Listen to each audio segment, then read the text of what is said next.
Assalamualaikum warahmatullahi wabarakatuh. Semangat pagi, SMK bisa, SMK hebat, SMK bisa hebat. Pada pertemuan yang lalu kita sudah belajar cara mengoperasikan sistem pneumatik. Di dalam mengoperasikan sistem pneumatik tentunya membutuhkan yang namanya pemeliharaan. Pemeliharaan dilakukan agar peralatan yang kita miliki dapat digunakan dengan baik. Tanpa adanya pemeliharaan, maka peralatan yang kita punya tadi tidak akan bisa digunakan. Di industri, proses pemeliharaan dilakukan secara berkala. Dan kenapa harus ada pemeliharaan? Karena jika tanpa pemeliharaan, maka akan mengganggu proses produktivitas dan menimbulkan kerugian yang besar bagi perusahaan. Proses pemeliharaan pneumatik dibagi menjadi dua, yaitu adalah proses pemeliharaan peralatan pneumatik dan proses pemeliharaan peralatan kelistrikan. Hari ini kita akan belajar proses pemeliharaan peralatan pneumatik. Sebelum kita mulai, mari kita persiapkan semuanya terlebih dahulu.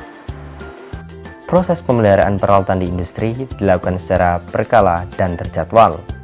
Proses pemeliharaan ini dilakukan agar tidak terjadi kesalahan dan tidak terjadi kerugian yang besar pada perusahaan. Proses pemeliharaan peralatan pneumatik dilakukan dengan 3 uji, yaitu uji dengar, uji lihat, dan uji rasa. Uji dengar dilakukan dengan cara mendengarkan apakah ada kebocoran udara pada peralatan pneumatik. Selanjutnya, uji lihat. Uji lihat digunakan untuk melihat apakah peralatan pneumatik yang digunakan ada kerusakan atau keretakan yang terjadi. Yang terakhir adalah uji rasa, dilakukan dengan cara merasakan getaran-getaran dari peralatan pneumatik yang tidak sesuai dengan standar kerja. Marilah kita mulai proses pemeliharaan peralatan pneumatik pada video berikut ini.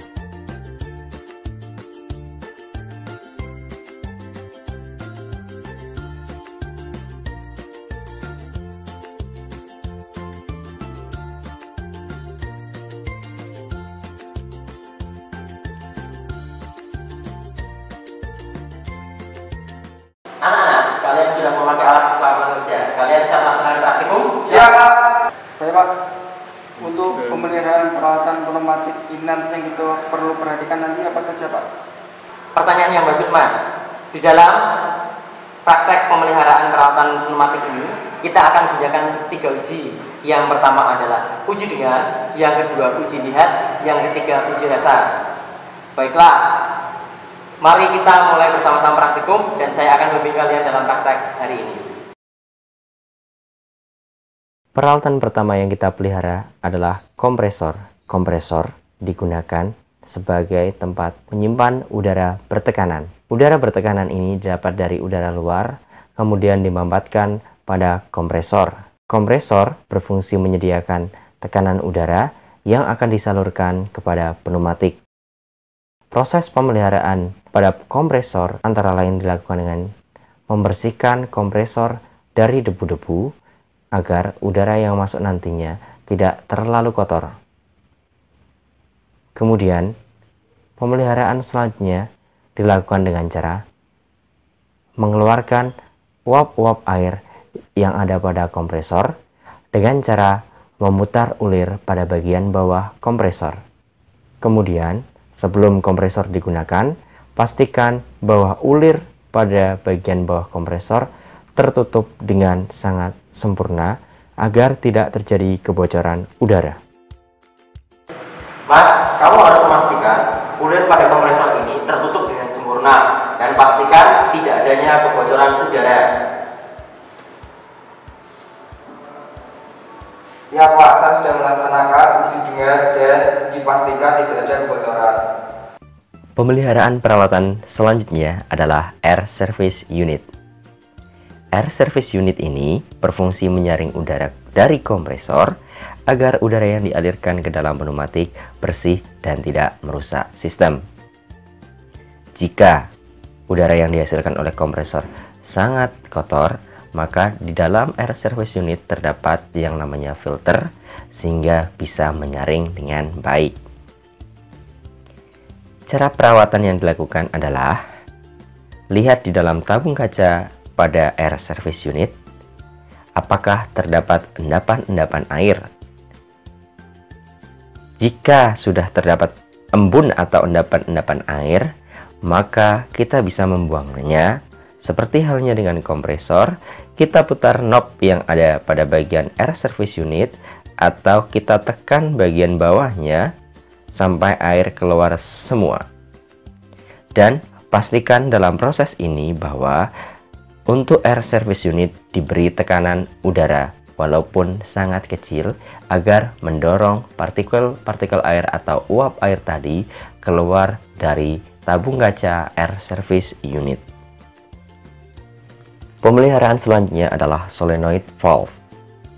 Solenoid valve merupakan katup yang dikendalikan dengan arus listrik baik AC maupun DC melalui kumparan atau solenoida.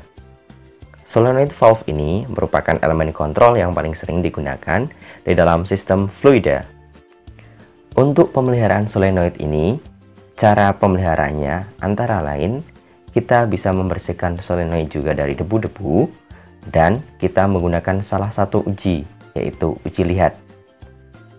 Kita pastikan dengan baik bagian solenoid apakah ada yang pecah ataupun rusak. Jika tidak ada, maka kita tidak usah menggantinya. Tetapi jika di dalam solenoid ada bagian yang pecah, maka harus wajib kita ganti agar sistem dari pneumatik yang kita punya dapat berjalan dengan baik. Peralatan selanjutnya yang kita pelihara adalah aktuator pneumatik atau dikenal dengan silinder pneumatik. Aktuator atau silinder ini adalah sebuah peralatan mekanis yang digunakan untuk menggerakkan atau mengontrol sebuah mekanisme pada sistem. Jenis-jenis aktuator atau silinder ini antara lain yang pertama, single acting cylinder atau dikenal dengan silinder kerja tunggal. Silinder ini merupakan jenis aktuator yang umum digunakan karena dasarnya penggunaan silinder ini cukup mudah untuk diterapkan dan lebih banyak kegunaannya. Untuk membuat silinder bergerak maju, silinder diberi udara bertekanan. Ketika udara tersebut mengisi tangki udara pada silinder, maka perlahan batang silinder akan bergerak maju. Dan jika sudah tidak ada, maka silinder tadi akan kembali ke posisi semula karena di dalamnya terdapat bekas pembalik. Jenis yang kedua adalah double acting cylinder atau dikenal dengan silinder kerja ganda. Silinder kerja ganda ini merupakan komponen pneumatik yang umum digunakan di dalam dunia perindustrian. Cara kerja dari silinder ini yaitu dengan memberi udara bertekanan pada salah satu dari dua lubang yang terdapat pada silinder. Jika diberikan tekanan udara pada salah satu input, maka udara tersebut akan mengisi ruang tangki yang ada pada silinder. Setelah muatan tangki sudah mencukupi, maka batang silinder akan bergerak maju ataupun mundur. Proses pemeliharaan pada silinder kita bisa menggunakan uji lihat. Yang pertama, kita lihat apakah terdapat retakan pada silinder. Jika iya, maka kita bisa menggantinya.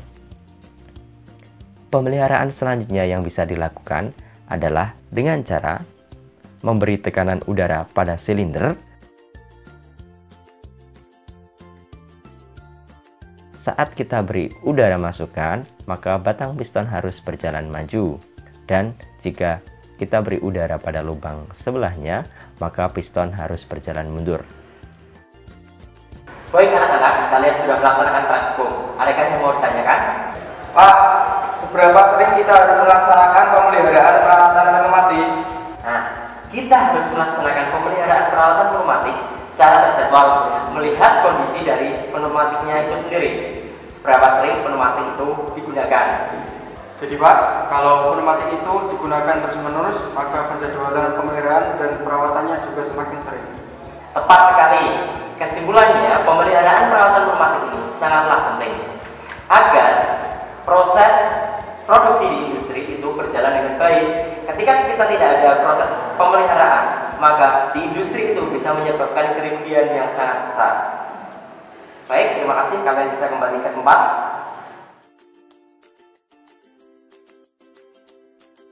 Siswa-siswi SMK dimanapun berada, demikianlah praktikum kita dalam pemeliharaan peralatan pneumatik.